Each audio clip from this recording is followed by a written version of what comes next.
Bem, amigos do Quinto Elemento, estamos de volta e dessa vez, atenção, hein? Em Dubai. Caraca, tô viajando mais do que notícia ruim, como disse o nosso querido YouTube espectador. Pois é, tô em Dubai, tá tarde, mas tô tomando um café abatanado, descafeinado, porque são quase 11 horas da noite. Eu já gravei o programa. E sabe o que aconteceu? Veio sem som, tô gravando de novo. Então, devia estar tomando com cafeína, mas se eu tomar com cafeína, meu amigo, aí acabou. 2 dias sem dormir. E eu já tenho motivos demais para não ficar sem dormir, porque a realidade é que a situação vai ficando crítica do ponto de vista da geopolítica mundial, muita coisa acontecendo, muita coisa para ser analisada e para a gente pensar. O fato, meu caro, que sem dúvida nenhuma, o Trump essa semana, por exemplo, começou semana passada, disse uma frase que foi absolutamente importantíssima no meio de uma discussão que revela muita coisa do que está acontecendo hoje no mundo, para a gente entender a dinâmica de onde está indo e para onde está indo a geopolítica. Que é, quem não aderir aos interesses americanos não irá participar da revolução da inteligência artificial. Autuar. O que será que ele quis dizer com isso? Será que ele está dizendo apenas que não vai ter acesso às tecnologias? O que será isso? Na verdade, há algumas coisas que a gente tem que ver. Como o Trump vai conversar e faz a tentativa de paz na Ucrânia, que é uma coisa que ele já vinha falando que iria fazer, ele entende que ele está desarmando uma parte da guerra provocada pela CIA, pelos globalistas, né, para poder manter a sua estrutura de controle. Então, ele está brigando com o Deep State. Ao contrário de algumas análises que tentam levar isso para o campo moral, se o Putin é o novo bigode, o Zelensky é um herói, que não é para mim, mas enfim, longe de ser.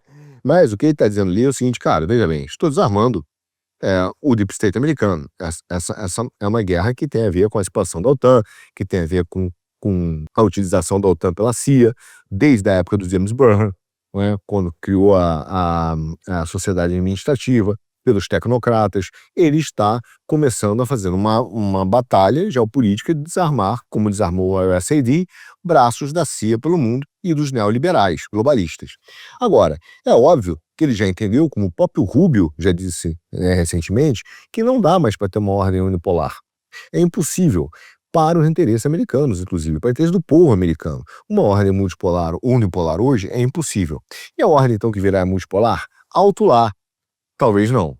O fato é que nós estamos enfrentando independentemente da discussão de uma ordem unipolar ou multipolar, e da reação dos liberais, atenção, eles estão reagindo, nós estamos enfrentando uma guerra que parte do princípio que é uma guerra não só para quem tem os melhores sistemas de tecnologia, de quem consegue competir melhor, de quem tem acesso aos portos, de quem tem acesso às cadeias de produção, às redes. Nós estamos participando de uma guerra que tem a ver com quem irá escrever as regras nas quais se desenvolverão essas táticas, essas batalhas. Ou seja, quem vai escrever um sistema de regras que vai dar forma ao design do mundo e que nós vamos viver em diversos campos. Ou seja, nós estamos enfrentando também uma mudança de design. Só que essa mudança de design, ela não é apenas entre nações. E esse é que é o problema. Não apenas entre grandes nações, superpotências, mas também de corporações tecnocratas, como da CIA, globalistas, como BlackRock, agora também como o Vale do Silício. Por isso é que eu falo que nós vamos viver áreas de influência fragmentadas antes de vivermos um mundo multipolar. Porque o conflito que nós temos nos bastidores é um conflito de fragmentação, não um conflito apenas de discussão hegemônica unipolar, multipolar, mas uma discussão, inclusive, de quem e em que circunstâncias irão escrever as regras que darão molde aos modelos de competição. E um grande problema que nós temos, eu me incluo nisso, completamente, tá? Eu não sou aquele cara, aquele analista que diz, olha, eu estou vendo aqui de cima, vocês não sabem nada, eu sei tudo, é óbvio, eu não acho isso. Eu parto do princípio que nós todos temos uma grande dificuldade em compreender esse mundo, por isso nós buscamos a verdade e a estrutura da realidade, porque nossa tendência natural é assumir que certas regras, ou pacotes de regras que nós vivemos, são dadas. São regras naturais, fazem parte da vida. Algumas indiscutíveis, cientificamente comprovadas, digamos assim, né? Mesmo que políticas ou geopolíticas, mas nós vivemos regras que são dadas como naturais. e que essa dinâmica mundial é uma construção natural que está acontecendo, e não uma construção artificial. Enquanto, na verdade, é óbvio que era uma construção artificial, que assume certas premissas de como a realidade deveria ser construída e se comportar, e, portanto, independentemente de quem esteja no poder, nós sempre veremos um teatro de sombras orquestrados por estados poderosos ou grandes corporações. Essa é uma realidade. Então, quando o cara fala assim, não, a economia é livre. Livre de quem? Não lembra esse papo, toda economia é planejada. A pergunta é quem está dando a formação das regras.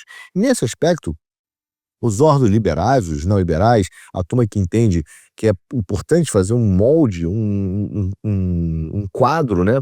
É uma moldura das regras de mercado através do judiciário, é muito mais honesto do que o cara que fala que as regras surgem de forma espontânea, baseada em princípios iluministas e que cada um realmente participa na formação dessa regra. Muito mais honesto o cara que fala, não, vamos dar um contorno aqui onde o jogo vai ser jogado, porque é exatamente isso que acontece. Só que parte da guerra que nós estamos vivendo hoje é de grupos que buscam escrever essas regras.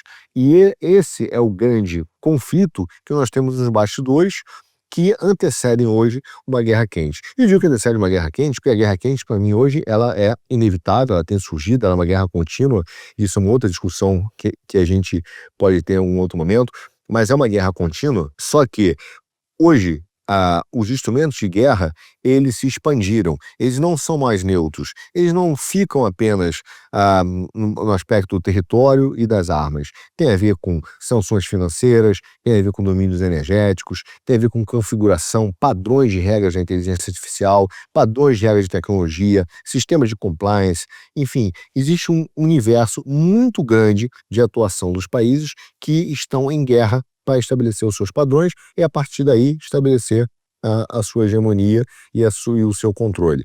A gente tem que lembrar que o objetivo da guerra são três, né? Você tem controlar as terras, controlar os recursos naturais e controlar, depois, impostos como forma de compensação.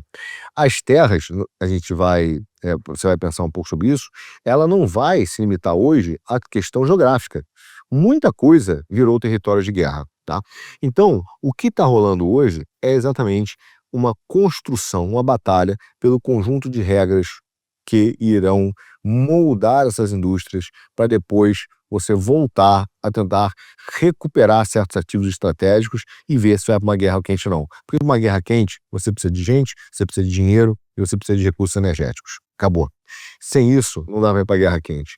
E, de alguma maneira, todos esses países hoje entendem que, além do instrumento de dissuasão, que é extremamente violento, chama arma nuclear, e o Macron até teve a coragem, né, finalmente, de dizer que a arma nuclear é importante como instrumento de dissuasão de invasão militar, e que bom que o Brasil poderia ter a sua, né, para evitar que alguém invada a Amazônia, mas nós não temos, porque eles não deixam. Eles simplesmente hoje confessam que a arma nuclear é importante. Então, você tem um instrumento de dissuasão, que sempre vai evitar uma guerra avançada entre algumas potências, mas sempre haverão as guerras de procuração. Enfim, o fato é que esse quadro de design, de moldura do mundo, que dá contorno ao mundo, que dá forma à ordem que vivemos, é que é sempre escrita por alguém, né? E constrói aí um conjunto de regras, assim, que falam onde nós estamos vivendo. Agora tem um aspecto mais importante, um parênteses aqui. Eu tenho visto outro de um vídeo rapidamente, em uma turma, né, da T-Leaders, né? Professor aqui, Bom, o professor Doc, sei lá o que, os caras, né? Ele falando que a direita, né, virou identitária. O identitarismo chegou na direita. Isso tudo faz parte de uma reação dos liberais. E é curioso, porque ele fala assim, não, a direita virou identitária, a esquerda virou identitária, está tentando pegar a onda anti-woke para inverter o wokeísmo e jogar no colo da direita. O que, veja bem, atenção, além de ser um absurdo per se, porque a essência do identitarismo nasce do liberalismo, né? O liberalismo é um erro antropológico, já disse isso várias vezes. É baseado exatamente nos conceitos do liberalismo e do homem, da realização plena das suas vontades e dos seus desejos, em que o liberalismo se funde, né, se nasce do homem atomizado, de todos esses conceitos, e que vai levar inevitavelmente ao identitarismo woke. Então, se o cara está falando de identitarismo, o culpado, em essência, é o liberalismo.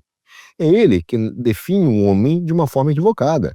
É ele que define o homem e as relações humanas a partir, simplesmente, do capital, né? Da venda de órgãos, da questão financeira, em que se fala de liberdade financeira, como se dinheiro tivesse alma, fosse um ser ontológico, enquanto, na verdade, ele tem uso. Então, são questões tão pesadas, que assusta um cara ficar falando sobre identitarismo, jogando-se na direita e criando como se a polarização fossem dois grupos identitários, um wokeismo à direita, e que então só o liberalismo, que é o que ele se apresenta, né, ponderado, o isentão, é o cara que vai resolver o problema, quando ele é a causa dos problemas. Mas isso é interessante. Por que eu parei para fazer esse parênteses? Porque há uma compreensão equivocada da ideologia. A ideologia não é uma discussão de ideias. A ideologia cria papéis claros. Então, por exemplo, quando você vê que naturalmente sai um líder sindical, mas já vem um outro líder sindical, ele vem ocupar um espaço deixado para alguém. Mas aquele papel ali é um papel ideológico, ele foi montado por uma ideologia. E aquele surgimento ideológico que cria um papel quase natural para aquela pessoa que é o resultado da ideologia, no sentido de que ela implementa um papel no mundo quase que dado naturalmente, de ordem corrente. E a função desse cara, desse líder sindical, é lutar contra quem? Contra o liberal. Então, veja, há uma ideologia maior, e é por isso que eu digo que o liberalismo ele anda de mão dada com o socialismo, agarradinho de marxismos, porque um depende do outro. O marxismo, para poder ter a sua função, precisa enfrentar esse burguês, esse aristocrata, essa classe dominante que é liberal por definição. Então ele precisa enfrentar esse cara aqui. Enquanto esse cara não deixar de existir, a existência desse cara passa a não fazer sentido. Eles andam de mão dadas. Então eles andam de mão dadas porque eles estão debaixo de um chapéu ideológico e criam papéis. Essa é uma visão até do marxista francês, que é o Althusser. Então esse cara, quando nasce um marxista, nasce um liberal no mesmo dia. Quando nasce um liberal, nasce um marxista no mesmo dia. E eles precisam ficar jogando essa bola um para o outro para, no final das contas, criar uma estrutura de papéis e de instituições, inclusive de formas de combate um ao outro, que estejam debaixo dessa grande ideologia, não permitindo que outra coisa nasça. E esse é o desespero dos liberais hoje, porque quando você começa a falar de uma direita soberana, de cristianismo soberano, de desenvolvimento de países, isso fere exatamente não mais o pequeno adversário que ele precisa para continuar vivendo. Isso fere a base da sua estrutura ideológica, né? Então, por isso que você vê um cara desse, junto com seus cheerleaders, vindo correndo e tentando jogar o identitarismo para cima da direita. Assim, numa cara de pau e numa desonestidade intelectual inicial, né? Porque o homem, para o cristão, é feito em imagem e semelhança de Deus. Liberdade para um cristão é seguir as ordens de Deus. Liberdade para um liberal não é seguir as ordens de Deus, né? O homem é livre quando ele é dependente de Deus, para um cristão. Um homem é livre quando ele segue as suas vontades, para um liberal. Entendeu a diferença? Brutal, meu cara. Enfim, o que está falando? Por que eu falei sobre isso? Porque quando a gente está falando de um conjunto de regras, nós estamos falando sobre um conjunto de papéis. Então, as regras não estão fora de nós. Nós estamos dentro, imersos sobre elas, e os papéis estão aí. E esse quadro de regras é extremamente difícil de você perceber, porque nós não estamos vendo de fora. Não estou vendo de cima. Tem caras que se colocam nessa posição, né? Eu vejo de cima, eu estou vendo aqui o alto, o conjunto de regras. Eu não estou vendo do alto. Eu estou vendo um conjunto de regras a partir da inspeção da realidade e da busca da verdade. E essas regras são refletidas em papéis. E esse é o nosso grande ponto hoje. Porque a guerra que existe hoje entre as potências, entre os países e entre grupos globalistas e da República Tecnológica, essa guerra é uma guerra pela supremacia econômica? É. É uma guerra pela supremacia tecnológica? É. É uma guerra sobre quem dominará as redes logísticas e as cadeias de produção? Sim. Sobre quem vai dominar os recursos naturais que são importantes para exatamente permitir o sucesso da guerra tecnológica através dos materiais de terras raras ou da energia necessária para desenvolver os data centers? Sim. Mas é também sobre quem determina as regras onde tudo isso se desenrola. Quando a gente fala de superpotência ou superpoder, é exatamente sobre esse ente que é capaz de determinar o conjunto de regras que vão dar forma a um determinado sistema, seja ele global, de comércio, de princípio, de valores, político, tecnológico, não importa. Então, no passado recente, os Estados Unidos, por exemplo, quando a gente falava de unipolar, os Estados Unidos, um grupo nos Estados Unidos, não só os Estados Unidos inteiro, mas um grupo que dominava os Estados Unidos, os globalistas financeiros, davam ordem, davam forma a esse design de regras. Esse design de regras era dado pelos globalistas financeiros neoliberais. Você começou a ter um movimento em que certos países como China e Rússia e até mesmo os Emirados Árabes começaram a ter musculatura financeira, tecnológica, logística para questionar esse conjunto de regras e dar uma nova forma a essa ordem global. Em segundo nível desses países, surgem também até mesmo as repúblicas do Islã, que tentam implantar o seu conjunto de regras baseado na sua percepção religiosa. E, aliás, esse foi um grande mal do iluminismo, tá? Que ele retirou do cristianismo o poder de dar forma, de dar ordem, de dar forma à ordem. Ele retirou. Simplesmente hoje, você vê, toda a moldura que existe, política, geopolítica, no mundo, ela é anticristã, porque foi retirado. Nós não podemos participar da forma da discussão da ordem. Quem dá essa ordem são ou os liberais, neoliberais, né? Globalistas, ou a Rússia, ou a China, até mesmo o Islã, dentro de uma determinada esfera de atuação. Mas nós, cristãos, não. O mundo jaz no maligno, né? O mundo jaz no maligno, vem daí. De certa maneira, então, a China e a Rússia, hoje, nessa batalha que está se dando, querem mostrar para o Ocidente que nós não somos o único modelo capaz de desenvolver e controlar, por exemplo, as tecnologias chaves do futuro. Então, toda a competição geopolítica global e a transformação do mundo que a gente vive vem exatamente de uma mudança de paradigma que está sendo causado pela tecnologia. Isso é inevitável. Só que esses países hoje estão olhando isso e estão simplesmente querendo atacar essa ordem para que esse novo paradigma seja dado de acordo com os seus interesses. Agora, como esses caras fazem isso?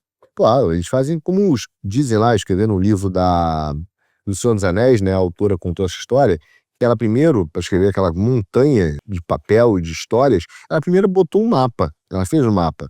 E a partir daí ela fez as narrativas caberem dentro do mapa, as histórias fluírem para dentro do mapa. É exatamente o que hoje a China, a Rússia, de certa forma os Emirados e os Estados Unidos estão fazendo. Tá? Eles olham um mapa ali e querem botar um modelo que hoje não converge com o modelo, por exemplo, que tem dentro do globalismo tradicional neoliberal. Isso tanto politicamente quanto economicamente. Então eles querem criar um novo conjunto de regras e, portanto, um novo conjunto de papéis para as pessoas, para os sistemas. Isso é que está em jogo.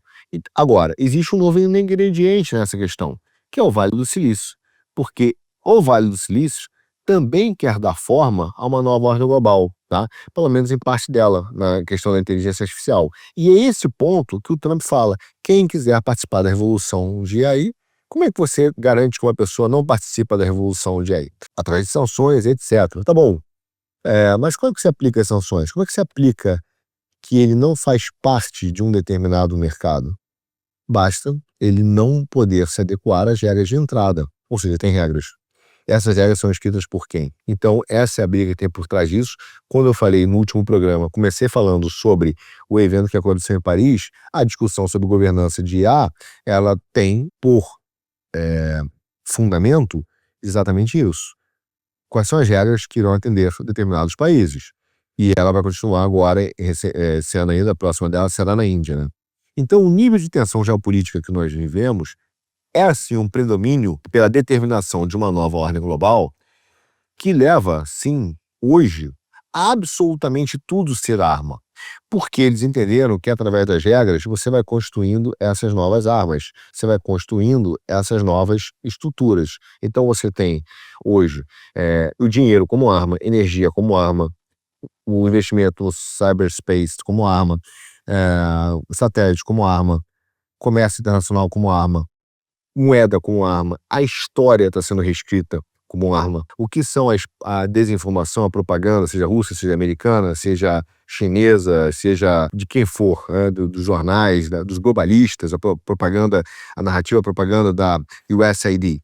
O que é isso, né? O que é a tentativa de esconder, por exemplo, a doutrina de choque? O que é a tentativa de esconder o papel, por exemplo, da CIA dentro da América Latina, do Alan Dulles? O que é a tentativa de transformar o Campos Neto, o Roberto Campos e o Campos Neto, em grandes patriotas, enquanto foram grandes entreguistas do Brasil? Reescrever a sua história. Então, hoje você tem todos esses campos, inclusive religião e comida, como armas. Tanto que se fala de segurança alimentar. Então, o que acontece? Antes de você entrar numa guerra quente, que você vai precisar de energia, dinheiro para poder fazer, você começa a dominar ativos e áreas onde tudo vira território. E esse é um ponto importante, porque o grande objetivo da guerra são 3: território, recursos naturais e depois geração de impostos ou de ressarcimentos financeiros, que pode ser através de juros, pode ser através de impostos diretos. Então, por exemplo, quando você empresta dinheiro para a Ucrânia, ela perde ou ganha a guerra e ela tem que pagar para você, de certa maneira, quem conquistou a Ucrânia foi você, entende? E é por isso que o grande vencedor da guerra da Ucrânia são os globalistas. São os caras que emprestaram dinheiro para a Ucrânia, porque ela está endividada a tal ponto que ela tem que entregar suas terras raras, seus ativos estratégicos, para os globalistas. Eles foram dominados. Eles não ganharam sua liberdade. Eles venderam a sua liberdade. E o segundo maior vencedor dessa guerra será a Rússia. Mas, de fato, o primeiro vencedor, inevitável, são os caras que hoje são os maiores credores da Ucrânia. Então, você tem esses 3 objetivos, que é território, recursos e impostos ou ressarcimento financeiro. Pois bem, meu caro, acontece que quando a gente fala de território, não é mais terra. Tudo virou um território de guerra. Dinheiro virou território de guerra, sistemas financeiros, história, religião, mídia.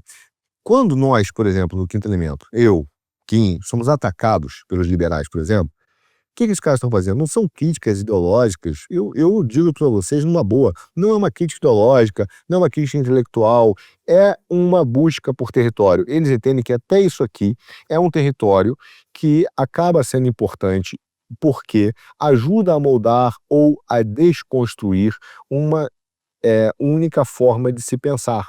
Começa a se mostrar que existe uma coisa além dessa arquitetura que foi montada, que é uma arquitetura que obviamente é fictícia e não um dado da realidade. E é importante recuperar esse território, é importante recuperar esse discurso para que esse território seja conquistado e eliminado.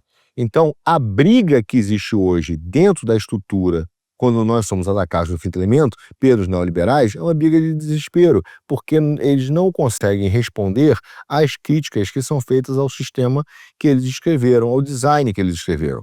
Então a briga não é ideológica, a briga não é uma crítica intelectual, a briga é por território. Tão simples quanto isso. Aqui nós somos verdadeiros, meu cara. É assim que nós vemos. E por isso que eu não me importo, né? E não sofro com isso. Então, a briga do mundo hoje é para saber, usando uma analogia aos administradores, a quem faz programação, a turma de tecnologia, a ser o administrador do sistema. Porque o administrador de um sistema, por exemplo, de um jogo, ele é o cara que cria as regras.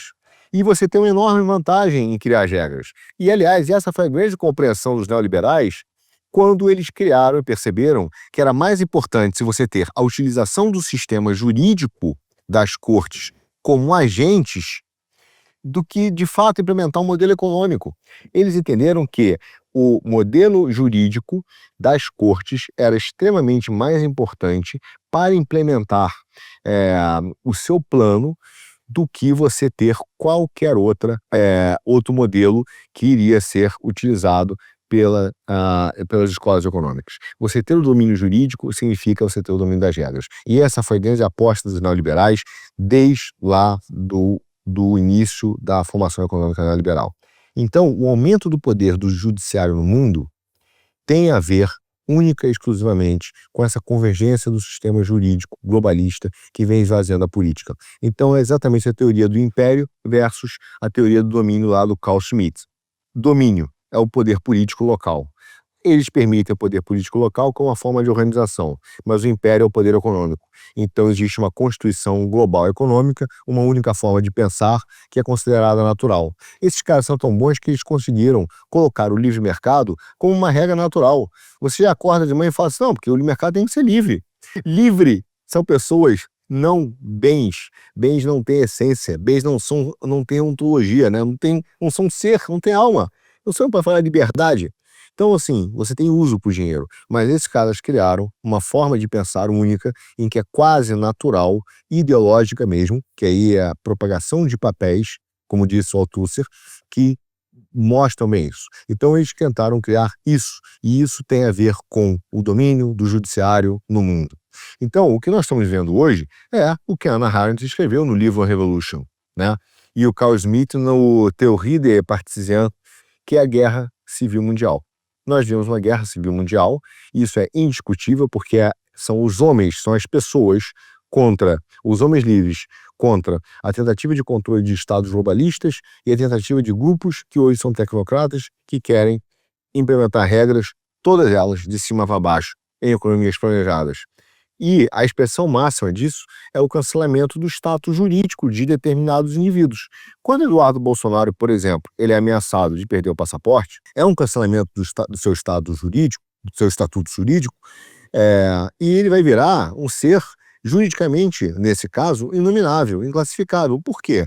Porque ele, como parlamentar, não pode chegar aí e simplesmente contar nos Estados Unidos o que está acontecendo no Brasil?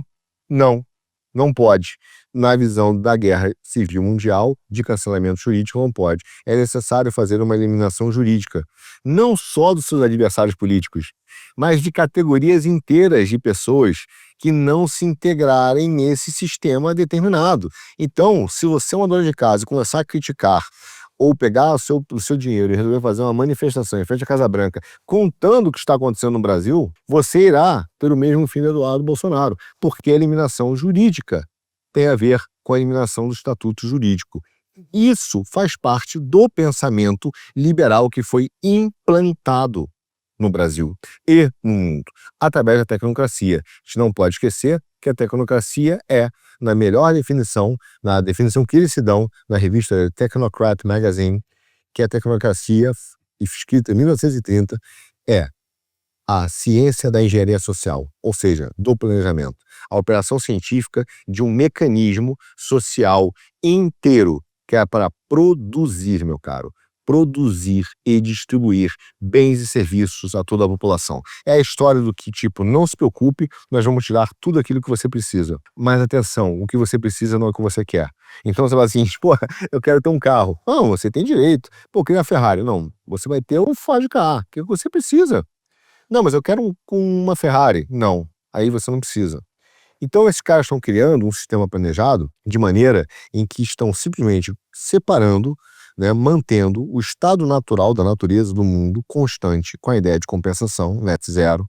Então simplesmente esse mundo não é mais alterado, ele é compensado, ele é fixo, e aqui dentro desse mundo que saiu do mundo natural, começam a ter as trocas econômicas que vão ser feitas para não alterar o estado externo. Como é que você faz isso? Só de um jeito, através de um sistema fechado. E no sistema fechado só se dá através de uma economia planejada, porque o sistema fechado ele se retroalimenta para poder dar o famoso net zero, entendem? Então é o que nós vemos. E hoje essas elites, elas brigam exatamente por isso, para ser o grupo de pessoas que tem uma parcela desproporcional de poder e que tem um único objetivo: controlar seus ativos, controlar os recursos escassos que existem no mundo. E recursos escassos é aquilo que altera a vida das pessoas, né? Então, para controlar os recursos escassos, para alterar a vida das pessoas, eu tenho que dar forma ao mundo, e isso significa criar um modelo de competição e um modelo de permissão onde as coisas podem ou não podem acontecer. E é exatamente isso que se dá nos conjuntos de regras. E é exatamente esse ponto que nós vemos hoje no mundo, tá? Na linguagem da programação, ou dos programadores aí de computador, é o modo Deus, é a capacidade de acessar as configurações do painel de controle de um sistema. Ou seja, você vai acessar o controle de um sistema, que é exatamente você poder determinar quais são os conjuntos de regras que podem ser alterados. Agora, vamos lá. Você é o Brasil. Um cara vai permitir alterar o conjunto de regras, inclusive quando as circunstâncias exigirem. As circunstâncias não estão boas para um determinado país, né? Ele altera o conjunto de regras. Tá bom, até aí beleza. E para o Brasil? O que a gente pode fazer? Veja, para um país que luta pela sua soberania, você tem 3 possibilidades. Primeira possibilidade, né? Você pode tentar jogar de acordo com as regras existentes e se adaptar, a tentar adaptar constantemente as suas ações às regras que foram introduzidas por essas superpotências, digamos assim. Quem é que faz muito bem isso? Suíça fez muito bem isso, isso é indiscutível. Suíça sempre se adaptou, pegou o seu domínio específico, a sua soberania, né, e foi criando ali ativos estratégicos de acordo com o que foi feito pelas suas superpotências. Mas tinha uma ambição nacional, tinha uma ambição de ser um país, inclusive neutro, de um tamanho exato. Eles tiveram uma visão de país. Grandes outros países fizeram isso. Sabiam que não podiam ser grandes potências, mas se adaptaram às regras existentes para construir vantagens competitivas para eles. Bom, outra possibilidade é você se especializar em um determinado segmento. Exemplo, energia. Países que fizeram isso, a Rússia, o Brasil podia fazer isso. Emirados Árabes, os árabes, vou me especializar no setor de energia e vou construir legislações e conjuntos de regras que facilitem e beneficiem o meu país nesse setor, né? Então eles viram, nesse momento, uma referência para aquele setor, dado o nível de importância no nicho que eles estão fazendo. A União Europeia foi super bem sucedida, por exemplo, em relação ao comércio, né? Eles fizeram o famoso efeito Bruxelas, criaram uma legislação de comércio que beneficiou a União Europeia e usada no mundo todo. Existe uma terceira possibilidade? Existe. Que é a qual? Se alinhar com as superpotências e tentar, então, contribuir para a expansão e prevalência do seu conjunto ou do conjunto favorito de regras daquela superpotência. O Reino Unido fez isso em alguns momentos da sua história. Bom, qual é o nosso problema? O problema, meu cara, é que nós no Brasil, a grande maioria dos analistas, da direita também, quando eles vão analisar a geopolítica e tomar decisões políticas, eles não consideram as 2 primeiras possibilidades. Eles não consideram que o Brasil pode simplesmente olhar para esse conjunto de regras e tentar criar uma ambição nacional e começar a criar, dentro dessa ambição nacional, se adaptar às regras introduzidas pelas superpotências e, a partir de um domínio específico e das suas políticas públicas domésticas, criar diferencial para o seu país. Eles desconsideram isso. Aí você fala, bom, então o Brasil vai pegar um determinado setor, energia, né, e vai regular aquilo e vai começar a jogar pesado para usar aquele setor ao seu favor. Também não pode, preferiria o livre mercado. Eles partem da única visão de mundo possível, que é com quem você vai se alinhar para você ser qual superpotência você vai se alinhar para tentar você viver de esmola dessa superpotência, contribuindo para a expansão deles, para a prevalência deles, no conjunto de regras criadas por eles, em que você vai surfar para tentar sobrar algum para você. E esse é o grande problema, porque como eles consideram as 2 primeiras possibilidades, a terceira é a única que sobra. E aí, como ele tem uma visão mutilada e reduzida das possibilidades geopolíticas e políticas do mundo, o que esse cara faz? Ele pergunta com quem você vai estar junto, com os Estados Unidos ou com a Rússia?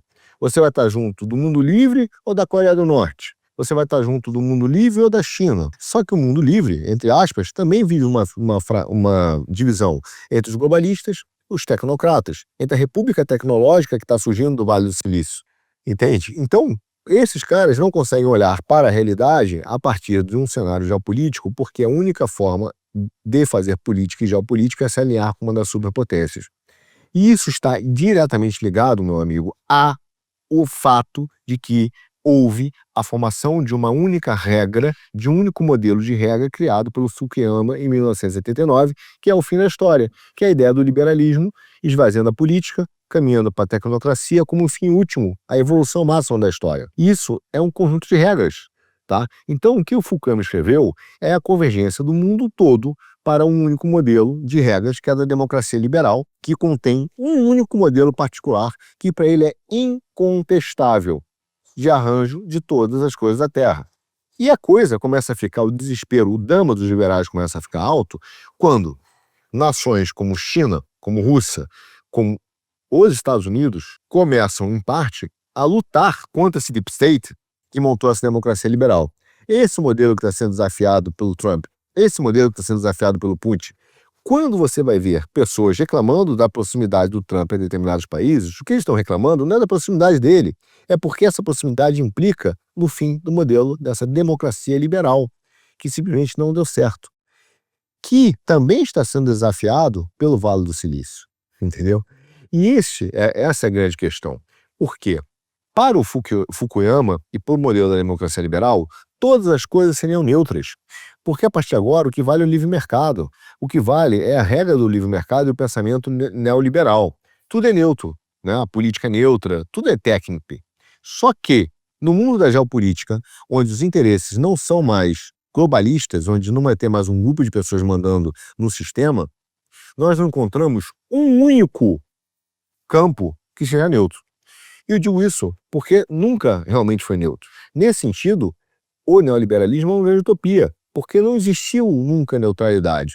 E eu digo, inclusive, não aqui na minha análise é neutra. Eu sou cristão conservador. Se você achar que eu vou incorporar na minha análise a visão do Babalorixá, lá não sei da onde, do Mato Grosso, não vou, porque eu não tenho essa visão.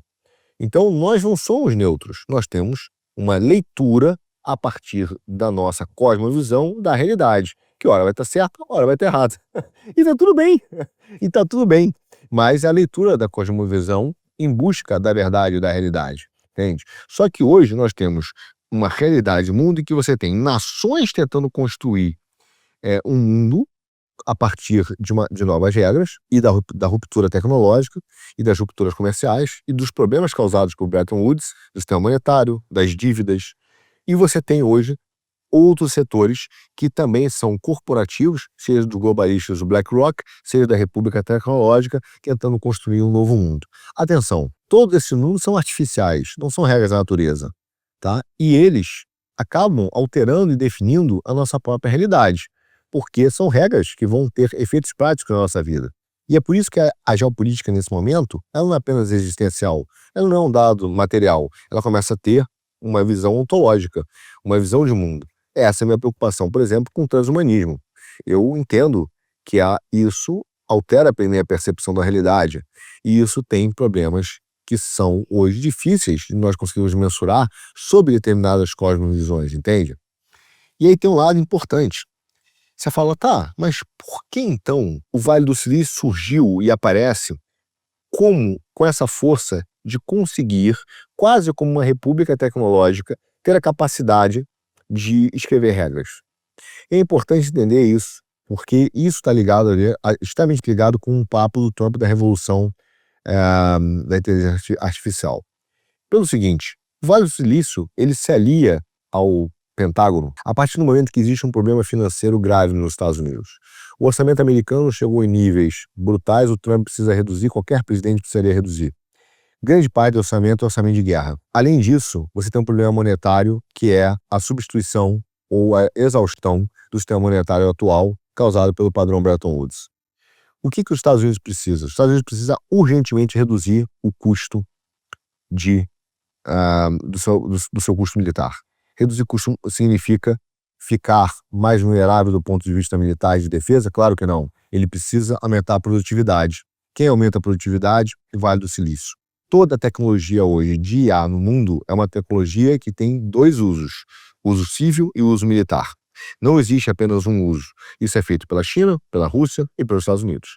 Então, isso tem a ver com grande produtividade, avanços, conquista de territórios geográficos e territórios que não são geográficos, moeda, bitcoins, controle das redes sociais, satélites, saúde e, vamos chegar lá, até mesmo da forma de gestão do conhecimento humano.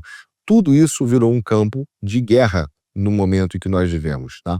Então, quando nós começamos a ver hoje que o pedaço de terra, de território, não é mais apenas ele, né, o fim da guerra, mas também quem controla as redes, quem controla a tecnologia de informação e quem controla a informação, nós conseguimos entender o tipo de arranjo que está sendo feito. Só que o Vale do Silício, veja bem, ele vive num mundo artificial. sendo montado, mas que precisa do mundo material. Ele precisa das terras raras, ele precisa da energia, ele precisa do petróleo, ele precisa de dados materiais concretos para que possa produzir os seus ativos. Se você tem hoje no mundo nós temos hoje 200 e poucos países, tá? E eu estou falando uma ideia que foi escrita e propagada pelo Peter Thiel. E o Peter, que é um cara que foi sócio do PayPal, do Musk, ele escreveu isso no livro Indivíduo Soberano e em alguns outros livros, que até remetem a essa república tecnológica. Ele fala o seguinte, pô, cara, vamos lá. Ele é um anarcocapitalista, mas na verdade ele vê o Estado num momento dúbio. Um Estado que pode se virar contra ele e impedir, por exemplo, que ele tenha acesso aos recursos naturais e acabe vetando essa conversão entre o mundo virtual e o mundo material necessário para sustentar as tecnologias. Se nós tivermos poucos países, 6 países no mundo, 6 áreas, o que acontece? É fácil esses caras se unirem e pressionarem a turma do Vale do Silício em ativos materiais e também regras, conjuntos de regras que desfavoreçam eles. Se você tiver, em vez de 200, 500 países, ou que eles possam negociar com cada um, ele começa a ver, como ele mesmo escreveu, cada país como uma corporação. Então ele é um cliente que negocia com empresas. Não só pelo menor preço de imposto, isso é besteira, pelo melhor acesso aos recursos naturais, pelo melhor acesso à tecnologia, pelos seus data centers. Então, o Vale do Silício precisa e gosta de uma sociedade, um mundo fragmentado. Por isso, agora você entende que um dos maiores projetos do Musk é acabar com a União Europeia. Quando o Trump recentemente falou que a União Europeia foi feita para prejudicar os Estados Unidos, a visão liberal e a visão de muitos caras na Europa foi, não, peraí, cara, você quer otimizar os mercados, por que eu estou sendo taxado? Porque o problema não é de mercado. O problema é que foi feito para ter um bloco que representa 27 países que negociam em conjunto.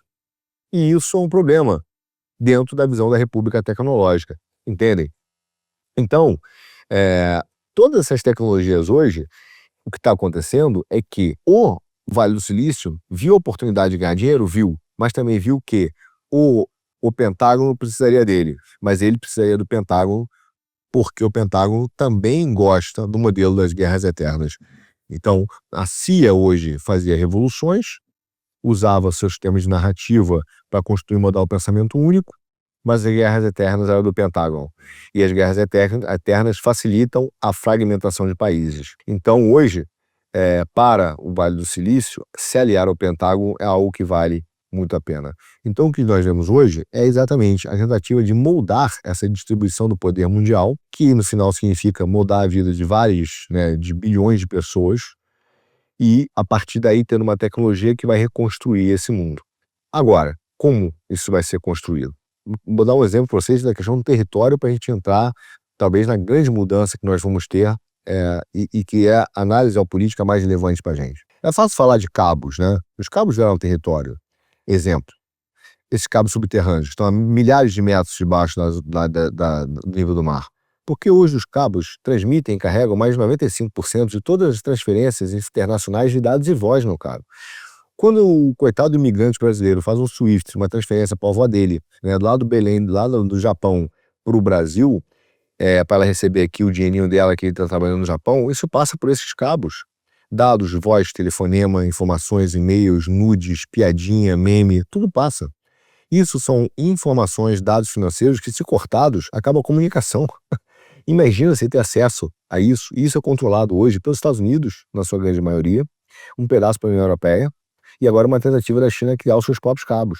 Ou seja, você tem um domínio pleno de tudo que acontece das transações eletrônicas do mundo. Veja a importância disso para o Vale do Silício. Tá? Isso é o quê? Não é uma mera rede de dados. Isso é um território importante geopolítico. Tá? Então, o que agora o Vale do Silício percebeu? Você fala, então, mas o Vale do Silício, então, ele quer o maior número de países possível, é um anarcocapitalista. Sim, mas cuidado. Eles caras perceberam que essa perda de uma ambição nacional, veja só, eles querem o maior número de países, mas eles não querem nenhum país. Então eles precisam dos países, e cada país tem que ter sua ambição nacional. Veja o que aconteceu com o Brasil. Qual é o problema do Brasil? Nós não temos ambição nacional nenhuma. O liberalismo causou apenas ambição individual, a formação do erro antropológico de um homem que só pensa em si nas suas vontades, achando que ao realizar a sua vontade, ele realiza o bem comum. Que beleza, né? Ai, que delícia. Bom, enfim. Então, é óbvio que você perde um projeto coletivo. O problema é que a perda de ambição nacional leva a um desinteresse no desenvolvimento de tecnologia, de ciência e tecnologia, um declínio enorme na inovação governamental, de investimentos, da medicina, de softwares militares, e que uma lacuna gigante de inovação. Qual é o problema disso? Além dos problemas evidentes para cada país, você tem isso nos Estados Unidos, mas você começa a ter um ou dois países dominando todos os outros. Você precisa de caras que sejam comparáveis na competição. Porque se a distância for essa, esse cara aqui, ó, nem consegue largar para disputar com o cara de cima. E a elite do Vale do Silício viu que nos Estados Unidos o projeto democrata globalista neoliberal leva obrigatoriamente a uma ausência de uma ambição nacional.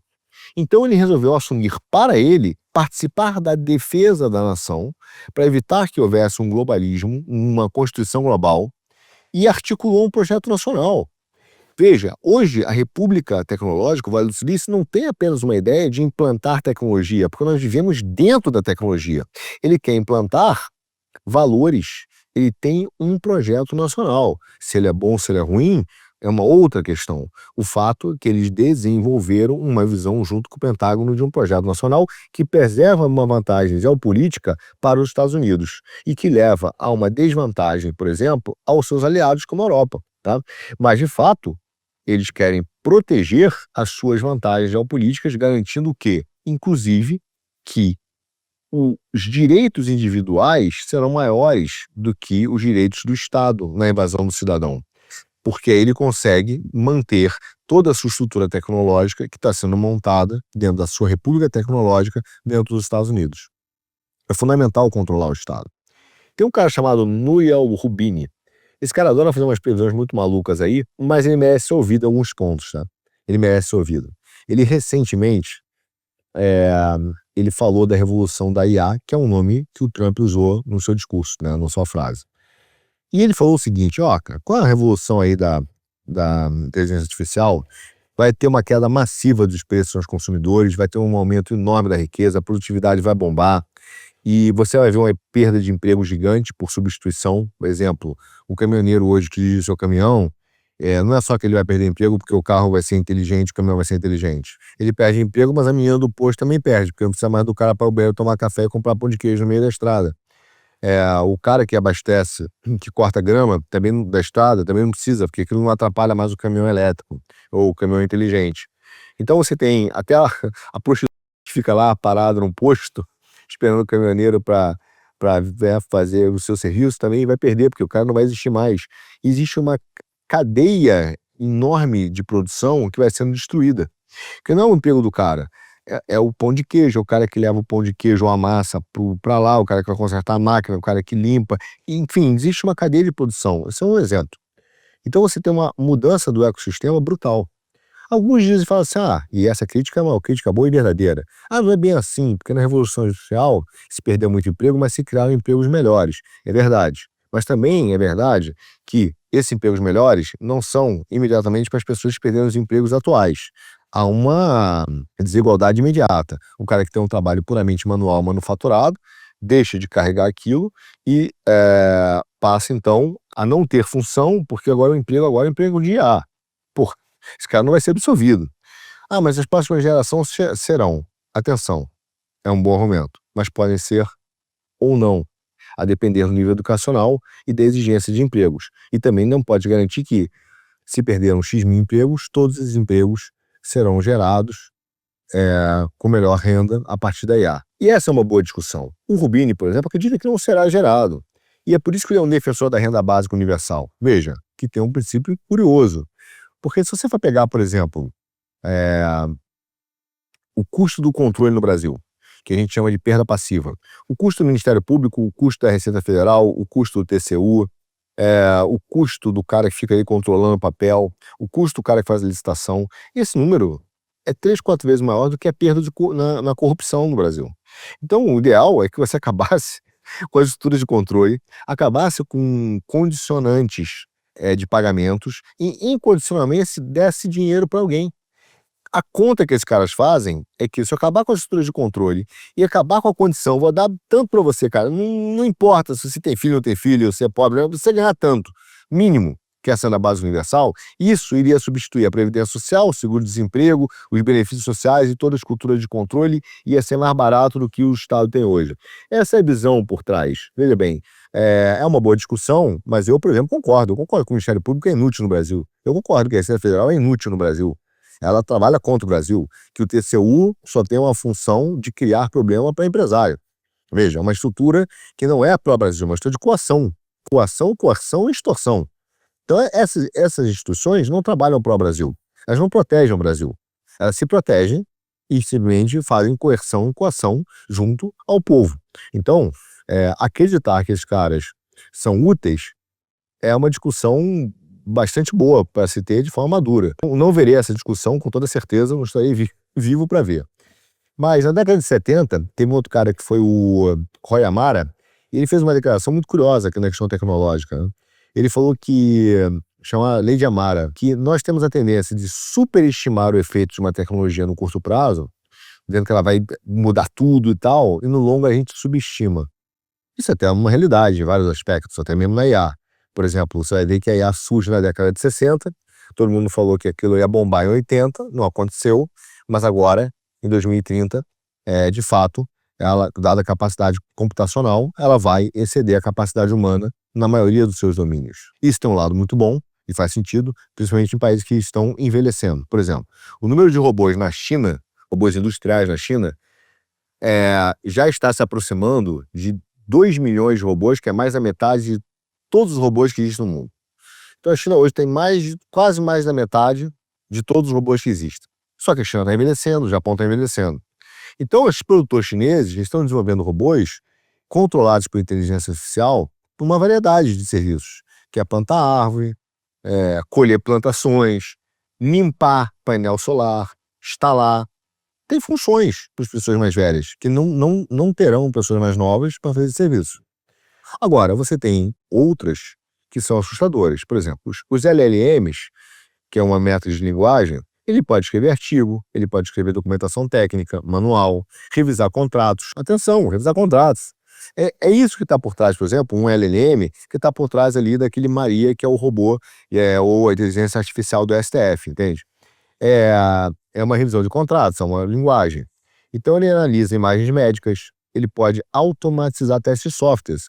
Já tem gente que fala no Vale do Silício que os engenheiros de software serão substituídos com inteligência artificial, né? Então você está falando de empregos de gente com qualidade, não é só manufaturada, entende?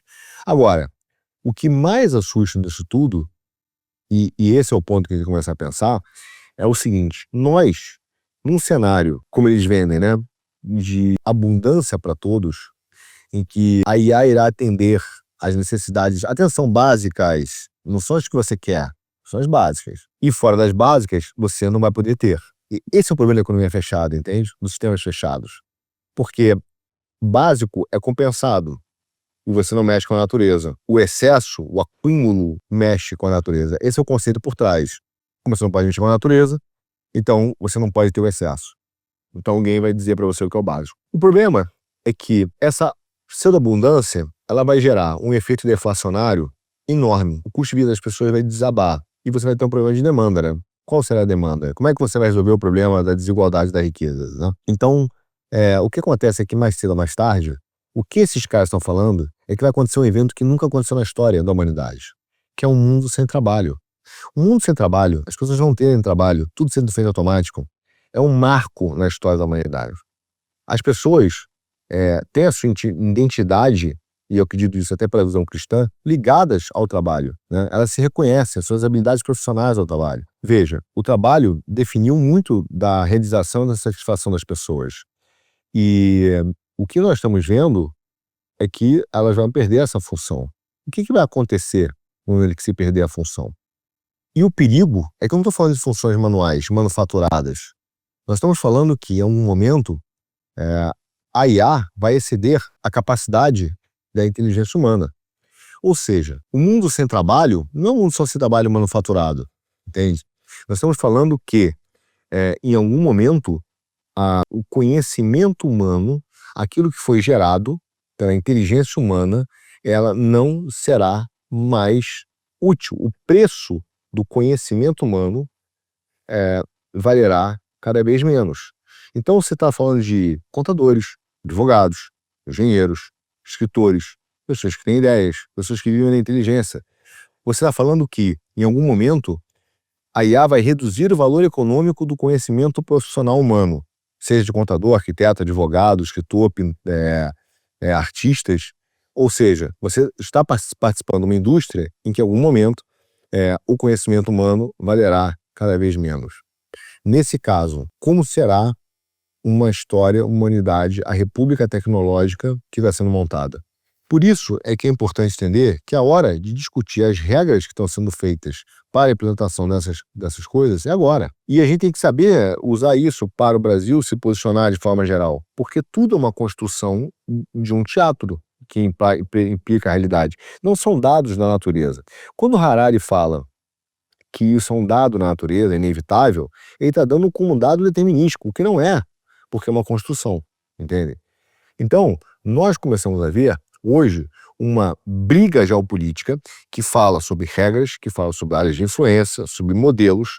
A China, por exemplo, implanta o seu modelo de navegação através da sua estrutura de portos, mas existe um modelo. Existe a implantação, por exemplo, de padrões tecnológicos chineses através da construção dos seus softwares e do momento em que ela vende tecnologia, ela dá um padrão.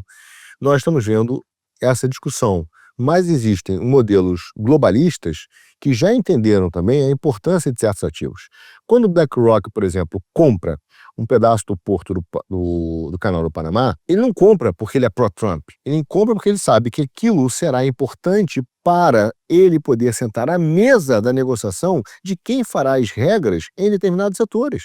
Porque senão ele não vai ser chamado, mas se ele tem um porto, se ele tem aquele porto dentro de determinadas regras que são válidas, se ele comprou terras raras, se ele tem lítio, esse cara tem que ser ouvido, porque ele tem ativos estratégicos. A posse e propriedade de ativos estratégicos irá determinar a importância de você construir ou não as regras de utilização desses ativos no futuro.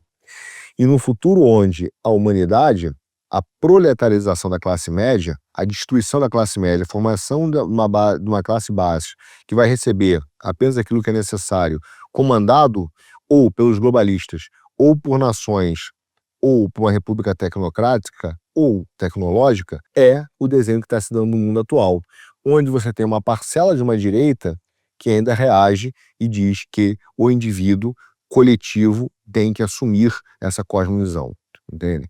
E hoje o que nós estamos vendo é isso. Só que muitos países estão adotando isso de forma inexorável, como a China, por exemplo. Por exemplo, recentemente a China já integrou a educação em IA nos seus currículos de ensino fundamental e médio. Em dezembro do ano passado, eu vi que o Ministério da Educação da China emitiu algumas diretrizes que os alunos mais jovens do ensino fundamental, por exemplo, eles têm que se concentrar em explorar e experimentar a tecnologia de IA. Enquanto os mais velhos, por exemplo, do ensino fundamental e médio, têm que entender e aplicar os conceitos de IA. O que os caras estão fazendo? Eles estão criando, dominando as suas estruturas para poder, de fato, dominar uma tecnologia e se diferenciar em relação a outros países. Esses caras querem estar na primeira camada, não na camada de baixo, entende? E a partir daí existe uma discussão, então, política do mundo. Veja, o conselheiro do Trump, que foi indicado para ser conselheiro do Federal Reserve, que é o Stephen Murray, ele foi membro agora membro de longa data da Heritage Foundation, que é aquela think tank da direita, né? E ele falou francamente, ele falou o seguinte, o capitalismo é muito mais importante que a democracia, meu caro. Eu sou um grande crente na democracia. Eu não sou um grande crente na democracia. Eu sou um grande crente no capitalismo. Entendem? Então ele está dizendo assim, cara, se democracia não existe, nós temos que ter CEOs, em alguns casos, outros autocratas, mas temos que ter um outro modelo político de representação que diga para a gente como nós vamos fazer as regras e disputar esse tipo de coisa. Porque a democracia em si gerou a captura das instituições. Então, nós vamos viver períodos de discussão política, econômica e reconstrução de regras. É isso que está sendo desenhado nessa discussão do Putin com Trump, com a China, com o Japão, com a turma da área de TI e com os globalistas reagindo. Agora, como será isso? Como é que vão ser os modelos dos estados corporativos? Como eles serão fragmentados? Meu amigo, esse é um dos assuntos para o nosso, um nosso não, um dos nossos, Já Economia.